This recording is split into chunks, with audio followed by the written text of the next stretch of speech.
जय हिंद साथियों, स्वागत है एक बार फिर से आप सभी लोगों का आपके परिवार टॉपर्स आईक्यू पर। मैं आप सभी लोगों को टॉपर्स आईक्यू परिवार पर हार्दिक स्वागत करता हूं। आप लोगों ने जो टॉपर्स आईक्यू परिवार को सहयोग दिया, अपना समर्थन दिया, उसके लिए तहे दिल से शुक्रिया अदा करना चाहता हूं। सुप्रभात सभी को, जल्दी जल्दी सभी लोग जुड़ जाइए। आशा करता हूँ आप सब लोग बेहतर होंगे, स्वस्थ होंगे, मस्त होंगे।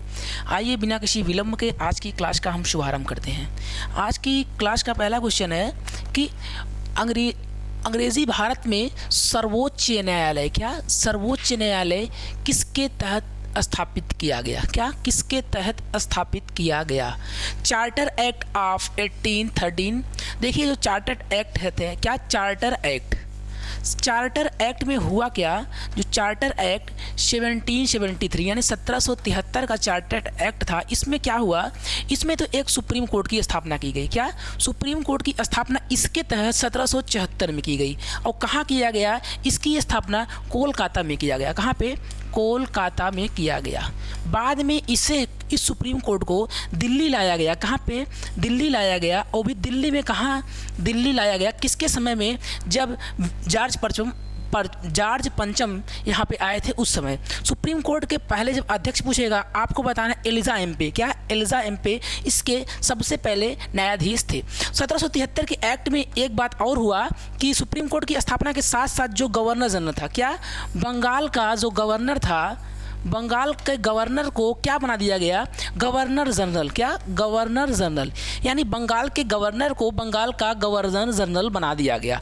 इसके अकॉर्डिंग सर्वोच्च न्यायालय की स्थापना के किस एक्ट के तहत हुई आपको बताना है? Regulating act 1773। रेगुलेटिंग एक्ट 1773 में सुप्रीम कोर्ट की स्थापना हुई। उसके बाद क्या हुआ? बंगाल के गवर्नर को गवर्नर जनरल बना दिया गया। 1773 के बाद जो 1784 का पिट्स इंडिया एक्ट था, इसमें क्या कहा गया? इसमें ये कहा गया कि जो द्वैध शासन प्रणाली की शुरुआत हुई। जब पूछेगा द्वैध शासन प्रणाली की शुरुआत किसमें किया गया, तो आपको बताना है कि 1784 का पिट्स इंडिया एक्ट। इसमें हुआ क्या? एक कहा गया बोर्ड ऑफ डायरेक्टर, यानी एक निदेशक का होगा, निदेशक मंडल होगा, और एक क्या होगा? बोर्ड ऑफ डायरेक्टर, और एक होगा निदेशक के बाद एक नियंत्रण मंडल होगा। नियंत्रण मंडल। इसका मेन काम क्या होगा? बोर्ड ऑफ डायरेक्टर्स होगा। इसका मेन काम होगा कि ये नियंत्रण वाला तो सेना का रखरखाव करेगा, सेना होगा, युद्ध, ये सबसे रिलेटेड थी। बोर्ड ऑफ निदेशक में क्या हुआ? ये व्यापार का काम करी। इसका मतलब भारत में जो व्यापार होगा वो बोर्ड ऑफ निदेशक करेगा, और जो सेना से अटैक करना है, किस राज्य को हड़पना है, ये कार्य नियंत्रण सेना करेगी। 1784 के पिट्स इंडिया एक्ट में द्वैध शासन प्रणाली को लाया गया। इसमें एक बोर्ड ऑफ डायरेक्टर और एक बोर्ड ऑफ नियंत्रक का स्थापना किया गया। उसके बाद क्या हुआ? 1813 का चार्टर एक्ट। ये बहुत इंपॉर्टेंट है क्योंकि इसमें क्या हुआ? शिक्षा पर 1 लाख का खर्च। जब पूछेगा शिक्षा पर 1 लाख का खर्च किस चार्टर एक्ट के तहत लाया गया, आपको बताना है 1813। फिर पूछ सकता है 1813 में क्या हुआ? ईसाई धर्म का प्रचार। ईसाई धर्म का प्रचार प्रसार के लिए 1813 का चार्टर एक्ट आया। ठीक, उसके बाद इसी में हुआ क्या? 1813 का जो चार्टर एक्ट था, इसमें कंपनी के एकाधिकार को कंपनी का जो एकाधिकार यानी कंपनी का पूरा नियंत्रण जो है ईस्ट इंडिया कंपनी का था भारत में, तो इसका एकाधिकार आंशिक रूप से समाप्त किया गया। आंशिक रूप से। जब पूछेगा कि आंशिक रूप से कब हटाया गया कंपनी का एकाधिकार, आपको बताना है कि 1813 के तहत। 1813 के तहत। इसमें क्या बताया गया कि जो चीनी है, चाय का व्यापार कौन करेगा? ईस्ट इंडिया कंपनी करेगी। चाय के अलावा जो है इसके बाद जो भारत के अलावा और किसी राज्यों में चाय के साथ साथ चीन, चाय और चीन। एक मैप देखिएगा, मैप के थ्रू बताने की कोशिश करते हैं। ये देखिए ईस्ट इंडिया कंपनी की तरफ से क्या हुआ कि जो मान लीजिए इधर इंग्लैंड है। इंग्लैंड क्या करेगा? भारत में तो चाय का व्यापार करेगा। चाय का व्यापार करेगा। इसके अलावा बाकी जो इंग्लैंड की कंपनियां हैं वो भारत में चाय के अलावा किसी चीज़ का व्यापार कर सकती हैं, लेकिन चाय का व्यापार नहीं कर सकती। लेकिन क्या कहा गया कि जो इंग्लैंड है, इंग्लैंड जो है चाइना से, इंग्लैंड चाइना से केवल व्यापार कौन करेगा? ब्रिटिश ईस्ट इंडिया कंपनी करेगी, बाकी कोई नहीं कर सकता। ठीक, ये हो गया इस चार्टर एक्ट का। उसके बाद क्या है और देखिए, ये चार्टर एक्ट उसके बाद इसमें क्या कहा गया, शिक्षा पर 1 लाख का खर्च, ईसाई धर्म का प्रचार किया गया। इसके बाद कंपनी का एकाधिकार आंशिक रूप से समाप्त कर दिया गया। 1833 के चार्टर एक्ट में क्या हुआ, इसमें company British east India company, इसका पूर्णतः रूप से क्या हुआ, समाप्ति, ब्रिटिश ईस्ट इंडिया कंपनी की समाप्ति हो गई। इसमें यह कहा गया कि इसमें किसी भारत के अब कोई राज्य में कोई हड़प नहीं करेगा, ठीक है, किसी तरीके से कोई वार नहीं करेगा, ठीक, ये सब चीज़ें इसमें कहा गया। मतलब कंपनी का अधिकार आंशिक रूप से समाप्त किसमें हुआ, 1813 के चार्टर एक्ट में। जब पूछेगा पूर्ण रूप से कब हटाया गया, तो आपको बताना है 1833 के चार्टर एक्ट में कंपनी का एकाधिकार पूर्ण रूप से समाप्त कर दिया गया। 1784 के एक्ट में और क्या बताया था आपको, 1784 में वीटो पावर, क्या वीटो पावर का जिक्र जो है 1784 के एक्ट में किया गया है। ठीक, आइए आज की क्लास का अगला क्वेश्चन देखते हैं। अगला क्वेश्चन है कि भारत छोड़ो आंदोलन के समय, भारत छोड़ो आंदोलन के समय भारत का वायसराय कौन था। देखिए, भारत छोड़ो आंदोलन शुरू कब हुआ, 8 अगस्त 1942 को भारत छोड़ो आंदोलन की शुरुआत हुई। इसमें हुआ क्या, 8 अगस्त 1942 को भारत छोड़ो आंदोलन का ये प्रस्ताव जो है कांग्रेस कमेटी के समक्ष रखा गया। किसने प्रस्ताव को समक्ष रखा, पंडित जवाहरलाल नेहरू जी ने। ये शुरू कब हुआ, शुरुआत हुई 9 अगस्त 1942। 9 अगस्त 1942 को भारत छोड़ो आंदोलन की क्या हुई, शुरुआत यानी स्टार्ट हुआ। इसके बाद इसमें हुआ क्या, इस समय जो वायसराय, क्या या तो पूछेगा भारत का वायसराय कौन था, आपको बताना है वायसराय लिनलिथगो। वायसराय कौन था, लिनलिथगो, लिनलिथगो, ये भारत का उस समय वायसराय था। उसके बाद जो चर्चिल था वो ब्रिटेन का पीएम। पूछ सकता है उस समय ब्रिटेन का पीएम कौन था, तो जो पीएम था विंस्टन चर्चिल। क्या, विंस्टन चर्चिल ने गांधी जी को इसी में क्या कहा था, अर्धनग्न फकीर कहा था इसी में, ठीक है। गांधी जी को चर्चिल ने क्या कहा, अर्धनग्न फकीर, अर्धनग्न फकीर, ठीक।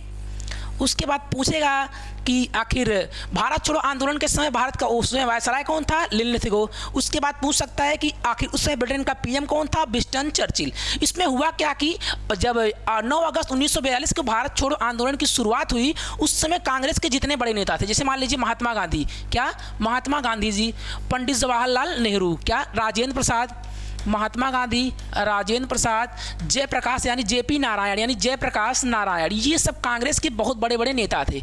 इन सब को ऑपरेशन जीरो आवर, क्या पूछेगा, ऑपरेशन जीरो आवर किसके तहत शुरू किया गया, तो बताना है ऑपरेशन जीरो आवर, क्या जीरो आवर। इसकी शुरुआत भारत छोड़ो आंदोलन के समय किया गया। इसमें हुआ क्या कि इसके तहत कांग्रेस के बड़े बड़े नेताओं को, महात्मा गांधी, डॉक्टर राजेंद्र प्रसाद, जेपी नारायण को, सबको कैद कर लिया गया। रात को 12 बजे, कितने बजे, रात्रि को 12 बजे, 12 बजे ही, रात को 12 बजे कांग्रेस के बड़े बड़े नेताओं को गिरफ्तार कर लिया। क्यों किया गया, क्योंकि हो सकता है इसमें क्या हुआ, जो ये आंदोलन है ये रुक जाए, आंदोलन रुक जाए, क्योंकि ये आंदोलन कैसा था, नेतृत्वविहीन होने के बावजूद भी इस आंदोलन में बहुत लोगों ने बढ़ चढ़ के हिस्सा लिया। महात्मा गांधी को किस जेल में रखा अंग्रेजों ने, पुणे, क्या पुणे के जो यरवदा जेल है वहाँ पर रखा गया। उसके बाद डॉक्टर राजेंद्र प्रसाद को कहाँ रखा गया, बांकीपुर जेल में। कहाँ, बांकीपुर जेल में। पूछ सकता है कि बांकीपुर जेल में किसे रखा गया, डॉक्टर राजेंद्र प्रसाद को। जेपी नारायण को कहाँ रखा गया, इन्हें रखा गया हजारीबाग जेल में। कहाँ पे, हजारीबाग जेल में, हजारीबाग जेल। हजारीबाग जेल से ये जेपी नारायण पूछता है कि कौन उसमें फरार हो गए थे। ये जेपी नारायण जी तो ये तो फरार हो गए, क्या फरार हो गए, सीढ़ी उड़ी लगाए के, लकड़ी उकड़ी लगाए के कूद के भाग रहे हैं जेपी नारायण जी।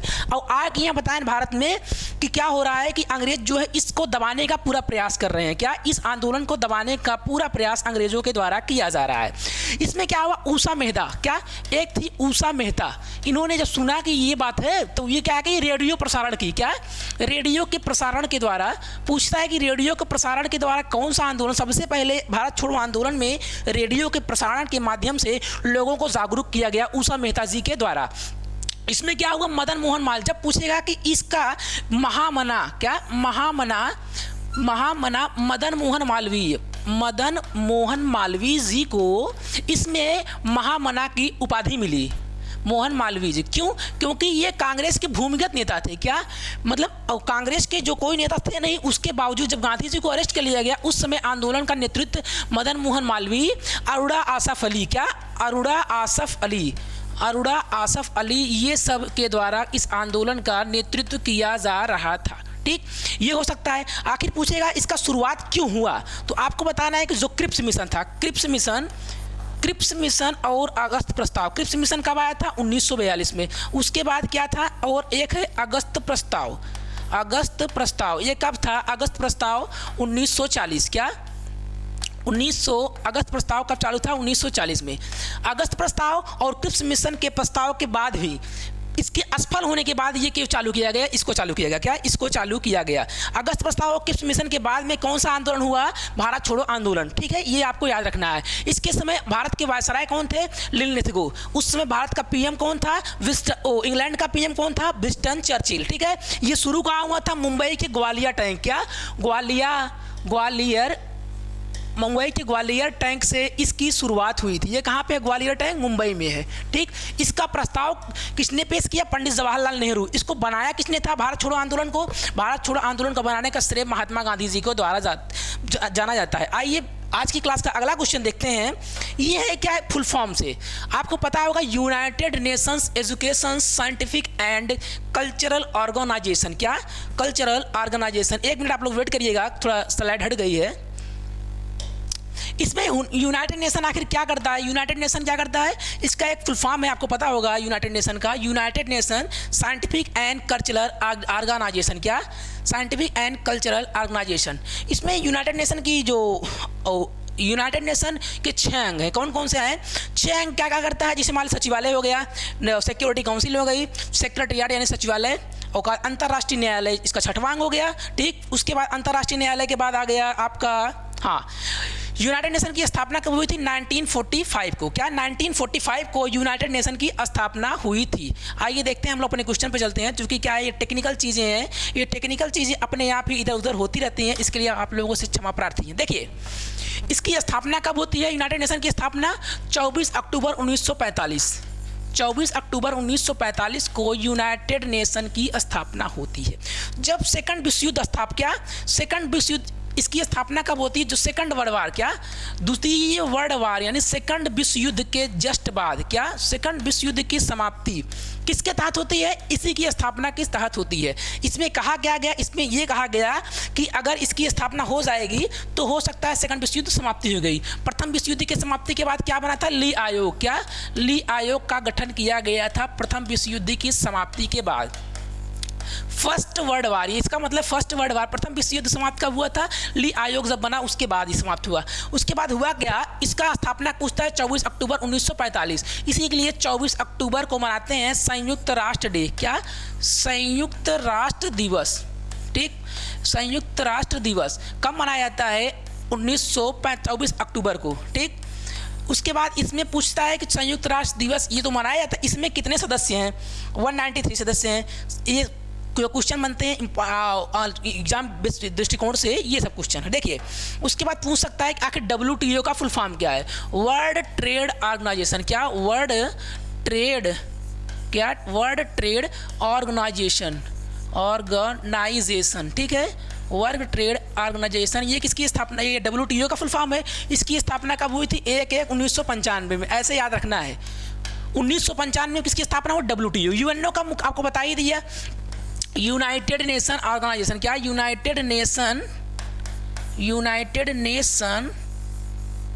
ऑर्गेनाइजेशन। ठीक, ऑर्गेनाइजेशन। ठीक, फुल फॉर्म आप लोग याद रखिएगा, मिसप्रिंट भी ना करिएगा। ठीक है, यूएनओ की स्थापना कब हुई थी? 24 अक्टूबर 1945 को मैंने बताया। ठीक, यूएनओ को बता ही दिया। उसके बाद क्या है? ILO। क्या? ILO ये क्या है? इंटरनेशनल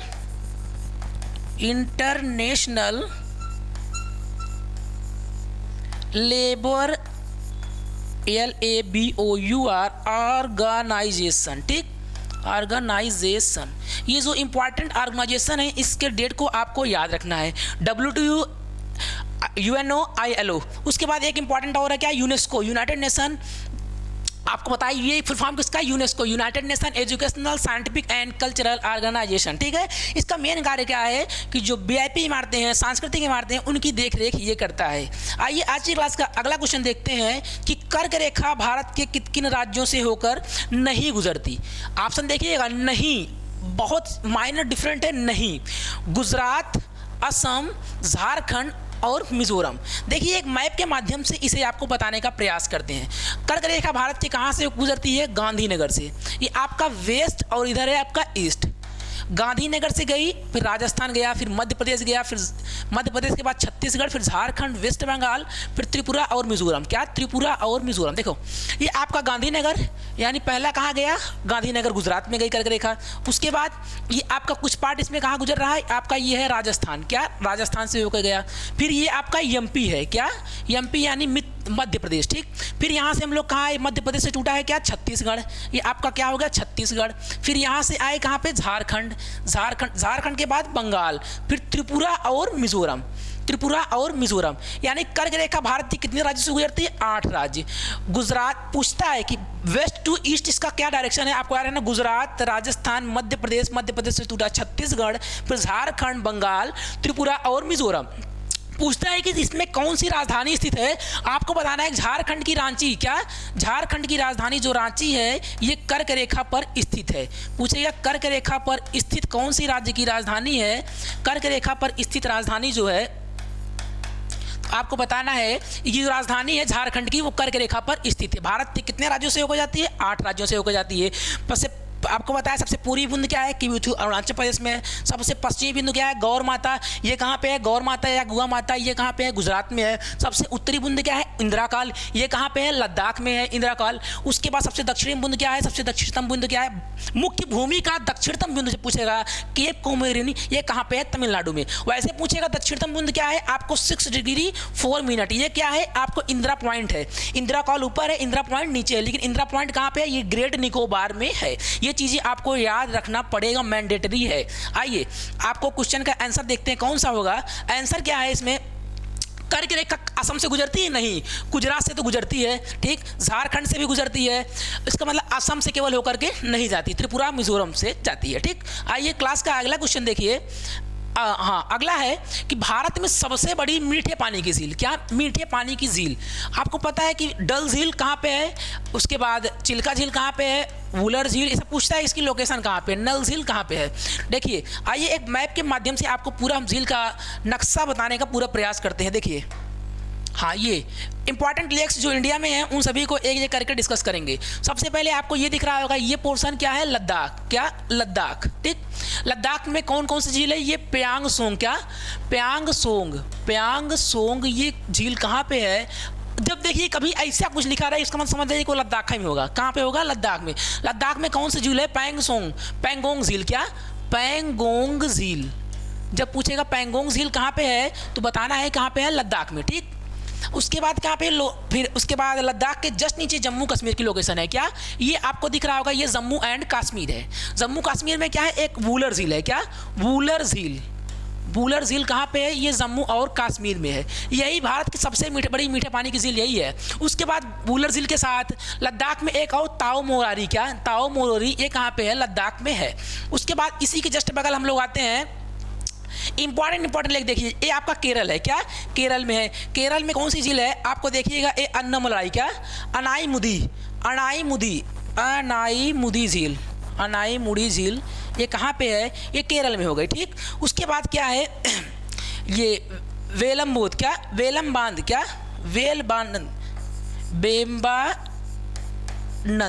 बेम्बानंद झील कहाँ पे है? ये भी केरल में हो गई। ये उसके बाद और क्या होगा? और इंपॉर्टेंट क्या आपको देखिए, इंपॉर्टेंट आपको लेक के बारे में हम बता देते हैं। देखिए उसके बाद आप कहाँ? चिल्का झील। क्या है? चिल्का झील आपका कहाँ पे है? उड़ीसा में है। उड़ीसा में कौन सा झील है? चिल्का। ये आपका उड़ीसा राज्य है। यहाँ पे कौन सा है? चिल्का झील। चिल्का झील कहाँ पे है? उड़ीसा में है। ठीक, उसके बाद और पूछ सकता है लोकटक झील कहाँ पे है? देखिए आपका ये त्रिपुरा मिजोरम, ये आपका मणिपुर है। मणिपुर में कौन है? लोकटक झील। क्या? लोकटक झील कहाँ पे है? मणिपुर। ये आपका ऑप्शन क्या है? ये मणिपुर है। मणिपुर यानी यमुयन। मणिपुर में कौन सा है? लोकटक झील। ये एकमात्र तैरता हुआ राष्ट्रीय उद्यान भी क्या है? तैरता हुआ राष्ट्रीय उद्यान, तैरता हुआ है लोकटक झील। उसके बाद पूछ सकता है इसके बाद दीपोर झील कहाँ पे है? क्या? ये आपका ये कौन सा स्थान है? असम। क्या? असम में कौन सा है? दीपोर। जब पूछेगा दीपोर झील कहाँ पे है आपको बताना है असम। कहाँ पे? असम में। उसके बाद देखिए क्या है, बिहार में क्या है? कनवार झील। क्या? कनवार झील ये कहाँ पे है? कनवार लेक। आपको बता देना है बिहार, यानी BH। बिहार में कौन सा है? कनवार।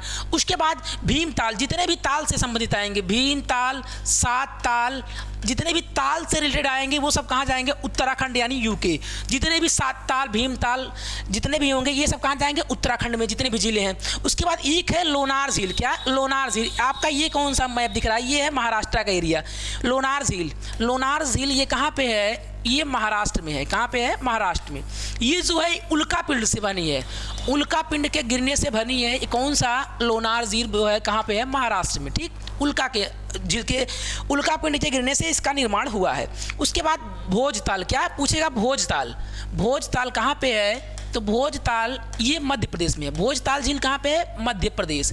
यानी हम लोग जब बैठ के कभी खाने का प्रयास करते हैं, मध्यम बैठ के खाते हैं, भोजन करते हैं। ठीक है। उसके बाद पुष्कर झील। देखिए कभी पूछे पुष्कर झील, पुष्कर, पुष्कर के बाद केवलादेव। क्या? केवलादेव घाना, केवलादेव। उसके बाद पूछ सकता है घाना, घाना के बाद रणथंभौर। ये सभी कहाँ पे हैं? ये पूरे के पूरे राजस्थान में है। कहाँ पे? राजस्थान में हैं ये सभी लेक्स। ठीक, आइए अब देखते हैं कौन कौन सा लेक के बारे में पूछा था। सबसे बड़ी झील कौन सी है मीठे पानी की? वुलर झील। क्या? वुलर झील। डल झील कहाँ पे है? डल झील है जम्मू एंड कश्मीर में। चिल्का कहाँ पे है? उड़ीसा में। ठीक, उड़ीसा में। आपको मैंने झील के बेसिस पे जो क्वेश्चन बन थे उन सभी को मैप में आप लोग देख लीजिएगा। ठीक, इंपॉर्टेंट जो थे मैंने सबको बता दिया। आइए देखते हैं। हाँ, भारत में रेलवे जोन। क्या? रेलवे जोन के बारे में पूछ रहा है। रेलवे जोन भारत में कितने हैं? देखिए टोटल मिलाए थे भारत में कितने रेलवे जोन है? रेलवे जोन है 18। कितने जोन है? 18। सबसे नया कौन सा रेलवे जोन है? इसमें कोंकण तट रेलवे। क्या? कोंकण तट रेलवे। ये कहाँ पे है? कोंकण तट रेलवे ये कहाँ पे है? अब विशाखापत्तनम में। कहाँ पे? विशाखापत्तनम में है। विशाखापत्तनम में। विशाखापत्तनम में भारत का सबसे नवीनतम 18वां रेलवे जोन है कोंकण तट रेलवे। ठीक है, पूछता है एग्जाम में, ये NTPC में पूछा भी था। सबसे नवीनतम रेलवे जोन कौन सा है? कोंकण तट रेलवे 18वां जो है ये भारत का रेलवे जोन है। 18 रेलवे जोन। कुछ रेलवे जोन के बारे में बता दे। जब पूछतेगा मध्य में, बीच में कौन सा है? मध्य रेलवे जोन। आपको बताना है मुंबई चर्च गेट। क्या? Mumbai central jail. क्या? सेंट्रल, मुंबई सेंट्रल ये आपका मध्य में हो गया। पूर्वी पूछ सकता है, पश्चिमी, उत्तरी, दक्षिणी। ठीक, इन सभी को एक दिन हम मैप के थ्रू आप लोगों को अच्छी तरीके से डिस्कस करेंगे। आइए क्लास के अगला क्वेश्चन देखते हैं। दिल्ली पर राज करने वाली पहली महिला शासिका ये कौन है? महिला शासिका मैंने पढ़ाया भी है पिछली क्लास में। कौन है? रजिया सुल्तान। क्या? रजिया सुल्तान। ये बेगम हजरत महल आपको पता होगा, आप लोग देखे भी थे, क्योंकि इंडिया मूवमेंट में भाग ली थी। उसके बाद आइए क्लास का अगला क्वेश्चन देखते हैं। ये हाँ, तिरुपति बालाजी मंदिर। क्या? तिरुपति बालाजी मंदिर ये कहाँ पे अवस्थित है? तिरुपति बालाजी मंदिर कहाँ पे है? आंध्र प्रदेश में। कहाँ पे है? आंध्र प्रदेश में है। कुछ जो टेम्पल्स होंगे में भी मैप लगाया हो गया, नहीं लगाया गया। देखिए यहाँ तिरुपति बालाजी कहाँ पे है? आंध्र प्रदेश में है। पुरी जगन्नाथ मंदिर। क्या? पुरी जगन्नाथ मंदिर कहाँ पे है? जो इंपॉर्टेंट टेम्पल लिख लीजिएगा। ये कहाँ पे है? उड़ीसा। पुरी जगन्नाथ मंदिर उड़ीसा में हो गया। उसके बाद पूछ सकता है और मंदिरों के बारे में। हाँ, जैसे मान लीजिए त्र्यंबकेश्वर। क्या? त्र्यंबकेश्वर मंदिर कहाँ पे है? केश्वर मंदिर, त्र्यंबकेश्वर ये कहाँ पे है? महाराष्ट्र में है। ठीक है, महाराष्ट्र में ही सिद्धि विनायक मंदिर है। क्या? सिद्धि विनायक मंदिर कहाँ पे है? महाराष्ट्र, महाराष्ट्र। उसके बाद अक्षरधाम टेम्पल का ही पूछता है। क्या? अक्षरधाम मंदिर कहाँ पे है? तो बताना है दिल्ली। क्या? दिल्ली, दिलवालों की नगरी। यहाँ पे क्या है? अक्षरधाम। उसके बाद पूछ सकता है केदारनाथ कहाँ पे है? केदारनाथ मंदिर सबको ये रग रग में पता होगा कहाँ पे है। केदारनाथ और बद्रीनाथ जम्मू एंड कश्मीर में। ठीक है, केदारनाथ मंदिर हो गया। उसके बाद हो गया दक्षिण में चले, मदुरई कहाँ पे है? मदुरई कहाँ पे है? तमिलनाडु में। क्या? मदुरई तमिलनाडु में है। उसके बाद साउथ में जितने फेमस टेम्पल हैं वो सब किसके द्वारा बनवाए गए थे? चोल वंशों के द्वारा बनाए गए, तो वो खास करके तमिलनाडु में। ठीक, ये इंपॉर्टेंट जो टेम्पल थे इसको आप लोग लर्न कर लीजिएगा। देखिए वह निर्वाचक मंडल जो उपराष्ट्रपति के चुनाव में उपराष्ट्रपति का चुनाव करवाता है, राष्ट्रपति और मंत्रिमंडल, लोकसभा, राज्यसभा, राज्य विधान परिषद या लोकसभा और राज्यसभा। राष्ट्रपति का पद कहाँ से आया है? आपको बताना है ये USA। राष्ट्रपति उपराष्ट्रपति का पद कहाँ से आया? USA। उपराष्ट्रपति का पद USA से। ठीक, उसमें होता क्या है उपराष्ट्रपति में? आपको एक ट्रिक दिए गया होगा। ये देखिए, उसका निकास शनि है, उसका निकास शनि है। ये इंपॉर्टेंट ट्रिक है आपको याद करने का। उपराष्ट्रपति से संबंधित जो क्वेश्चन बनेंगे सभी इसी अनुच्छेद से बनेंगे। देखिए, उसे हो गया उपराष्ट्रपति का पद। क्या उपराष्ट्रपति का पद किसमें है तो आपको बता देना है। हाँ, उसे उपराष्ट्रपति का पद किसमें है? आर्टिकल 63 में। उ मतलब 63, उस ये 64 हो जाए। क्या ये 64, ये 65, 66, 67, 68, 69, 70। ठीक, ऐसे नहीं याद करना। देखो एक मिनट, वेट देखो। हाँ देखिए, उसका निकास शनि है। उसे उपराष्ट्रपति, उसका पद कहाँ से लिया गया? आर्टिकल 63 में। कहाँ से लिया गया है? यूएसए। क्या? यूएसए से उपराष्ट्रपति का पद लिया गया है। उसके बाद स से क्या होगा? सभापति, यानी उपराष्ट्रपति सभापति होगा। किसका? राज्यसभा का पदेन सभापति होगा। यानी उपराष्ट्रपति को उपराष्ट्रपति के लिए वेतन नहीं मिलता, ये राज्यसभा का उपसभापति होता है, उसके लिए इसको पेमेंट मिलता है। क्यों? आर्टिकल 64 में ये कहा गया है। उसके बाद आर्टिकल नंबर क्या बोलते हैं, उसका का से क्या हो गया? कार्यवाहक राष्ट्रपति यानी आर्टिकल नंबर 65। राष्ट्रपति क्या होता है? कभी कभी अपने पद पर नहीं होता है। जब राष्ट्रपति का पद रिक्त होता है उस समय उपराष्ट्रपति राष्ट्रपति के रूप में कार्य करते हैं। लेकिन क्या, उपराष्ट्रपति को राष्ट्रपति के रूप में सारा का सारा वेतन मिलता है। ये नहीं है कि आपको इनको उपराष्ट्रपति की जो तरह पैसा मिलता था वो मिलेगा, वो नहीं मिलेगा। इनको राष्ट्रपति की तरह से पैसा मिलेगा। इसका मतलब उस समय उपराष्ट्रपति का जो पद खाली होगा उस पर जो उपराष्ट्रपति यानी राज्यसभा का उपसभापति होगा वो, क्योंकि ये राज्यसभा का सभापति है, राज्यसभा का उपसभापति, वो उपराष्ट्रपति का कार्य करेगा। इसका मतलब ये आर्टिकल किसमें कहा गया है? आर्टिकल नंबर 65 में कहा गया है। फिर निर्वाचन, क्या निर्वाचन आर्टिकल नंबर किसमें है? 66। उपराष्ट्रपति का निर्वाचन कैसे होता है? मान लीजिए ये पूरा आपका क्या है? संसद है। इसमें एक साइड है लोकसभा, एक साइड राज्यसभा। लोकसभा और राज्यसभा के सभी सदस्य, क्या सभी सदस्य भाग लेते हैं? कौन कौन से? लोकसभा और राज्यसभा के सभी सदस्य, यानी इसमें मनोनीत सदस्य भी और एंग्लो इंडियन भी भाग लेते हैं। ठीक, जबकि राष्ट्रपति मैंने क्या बताया था? राष्ट्रपति में बताया था कि लोकसभा और राज्यसभा के साथ साथ विधान परिषद, विधानसभा भी भाग लेती है। लेकिन इसमें जो है आपको बताए थे एंग्लो इंडियन और मनोनीत सदस्य भाग नहीं लेते हैं, लेकिन इसमें सभी लोग भाग लेते हैं। ठीक, ये राष्ट्रपति के निर्वाचन की बात हुई। उसके बाद राष्ट्रपति का निर्वाचन का कार्यकाल, क्या का उसका उसे हो गया उपराष्ट्रपति का पद, स से सभापति, का से कार्यवाहक राष्ट्रपति, निकास, नि से निर्वाचन हो गया, का से कार्यकाल, यानी इसका टेन्योर कितना होगा उपराष्ट्रपति का? इसका भी कार्यकाल होता है 5 साल। क्या? 5 साल का कार्यकाल होता है। ठीक, कैसे? आपको मैंने ही बताया था राष्ट्रपति का कार्यकाल कितने साल का होता है? राष्ट्रपति का भी कार्यकाल 5 साल का मैंने आपको बताया था। लेकिन इसमें होता कॉलेज, मान लीजिए 2002 में कोई प्रेसिडेंट थे। ठीक, इनको मान लीजिए 2003 में ये इस्तीफा दे दिए। क्या अगला, ये चूंकि 2002 में थे, अगला राष्ट्र ये बनते कब तक? 2007 तक इनको बने रहना था, लेकिन 2003 में इन्होंने इस्तीफा दे दिया। क्या जो अगला आएगा वो 5 साल तक रहेगा या बचे हुए कार्यकाल तक रहेगा? आप लोग बताइएगा। देखिए 2003 से आया तो ये अगला जो है ये भी 5 साल तक रहेगा, यानी 2008 तक। क्यों? क्योंकि ये जो है राष्ट्रपति उपराष्ट्रपति का पद जो है इस सम्मानित पद है, गरिमा का पद है, इसमें कोई छेड़छाड़ टेन्योर से नहीं किया जाता है। ठीक है, उसके बाद क्या है? उसका निकास शनि, स से क्या हो गया? शपथ यानी आर्टिकल नंबर 69। इनको शपथ कौन दिलवाएगा? इनको शपथ दिलवाएंगे राष्ट्रपति। क्या? राष्ट्रपति को उपराष्ट्रपति को शपथ राष्ट्रपति यानी दिलवाएंगे। उसके बाद राष्ट्रपति को शपथ कौन दिलवाएगा? CJI, क्या? Chief justice of India. उसके बाद स से क्या है? समय से उपराष्ट्रपति का निर्वाचन कराना। ये किसकी जिम्मेदारी होती है? ये जिम्मेदारी होती है निर्वाचन आयोग की। ये कैसे होता है? ये राष्ट्रपति का निर्वाचन मैंने क्या बताया?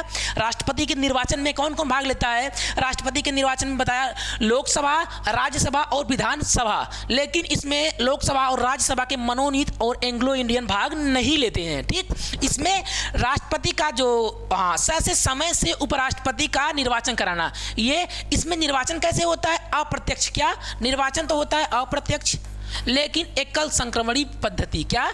एकल संक्रमणी पद्धति के द्वारा इनका चुनाव किया जाता है।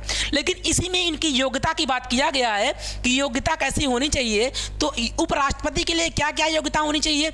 योग्यता के लिए सबसे पहले वो 35 साल का तो एज होना ही चाहिए, भारत का नागरिक होना चाहिए, क्या भारत का नागरिक होना चाहिए, ठीक। उसके बाद पागल या दिवालिया नहीं होना चाहिए। फिर क्या इसमें आपको बताना योग्यता में, क्योंकि उसमें योग्यता में क्या क्या बताया गया था राष्ट्रपति में कि 35 साल उम्र होना चाहिए, भारत का नागरिक होना चाहिए राष्ट्रपति। उसके बाद इसमें क्या बताया था कि 15,000 जमानत राशि होनी चाहिए, ठीक। उसके बाद मैंने बताया था इसमें 50 प्रस्तावक चाहिए और 50 अनुमोदक चाहिए। ये तो राष्ट्रपति के बारे में बताया गया था, ठीक। लेकिन इसमें क्या क्या है, इसमें 35 साल की एज, भारत का नागरिक होना चाहिए, लाभ के पद पर नहीं होना चाहिए। इसमें 20 प्रस्तावक, कितने 20 प्रस्तावक होने चाहिए और 20 अनुमोदक, कितने 20 अनुमोदक होने चाहिए, ठीक। ये उपराष्ट्रपति के जो चुनाव लड़ेगा उसके पास इतनी चीजें होनी चाहिए और 15,000 की जमानत राशि, इतनी चीजें उपराष्ट्रपति के जो चुनाव लड़ेगा उसके पास इतनी चीजें होनी चाहिए। और क्या क्या नहीं होनी चाहिए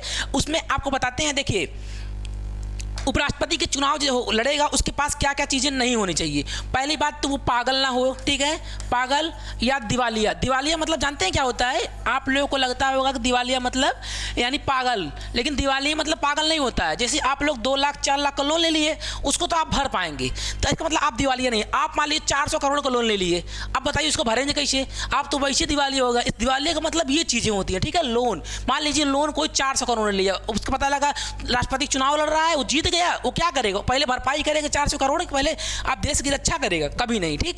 उसके बाद क्या है, नी से निर्वहन, क्या अगला क्या है, नी से निर्वहन यानी आकस्मिक कार्यों का निर्वहन करना, आर्टिकल 70 में हो गया। आर्टिकल नंबर 63 मैंने आपको बताया भारत का एक उपराष्ट्रपति होगा, ठीक। अब देखिए उपराष्ट्रपति का पद कहाँ से लिया गया, अमेरिका से। एक बार रिवीजन फिर से करिएगा। देखिए उसका निकास शनि है, उसे क्या होगा, उपराष्ट्रपति, यानी किसमें बताया गया है, आर्टिकल नंबर 63 भारत का एक उपराष्ट्रपति होगा। स से क्या होगा, ये राज्यसभा का सभापति होगा, क्या राज्यसभा का सभापति होगा, इसी के लिए उपराष्ट्रपति को वेतन मिलता है।